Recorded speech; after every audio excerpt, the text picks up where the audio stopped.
Kebyže môžeš ohodnotiť celkovú technickú podporu od 0 po 10, aké by si dal číslo? Ja by som dal 11. Ahojte, dneska som tu s Marcelom z Ledagro. Ahoj Marcel. Ahoj, Marek. Čau.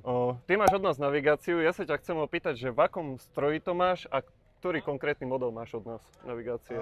Áno, mám navigáciu, je to NX612 typ.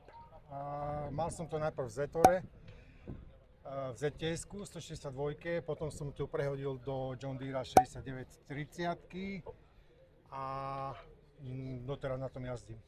Dobre, ja sa ťa opýtam, ako ti to vylepšilo služby? Lebo ty si službár, tak No, ako ti to pomohlo? Vylepšilo mi to veľmi služby. Bez toho by som si už nevedel predstaviť pracovať. Áno. Ako tá navigácia, to je proste tá technológia, je to veľký pomocník a NX12 jednoduché, intuitívne, za chvíľku sa s tým naučíte pracovať. Kebyže môžeš ohodnotiť celkovú technickú podporu od 0 po 10, aké by si dal číslo? Ja by som dal 11. 11? Dobre, ja ti ďakujem Marcel za rozhovor. Nech sa darí, všetko dobré. Tebe taktiež.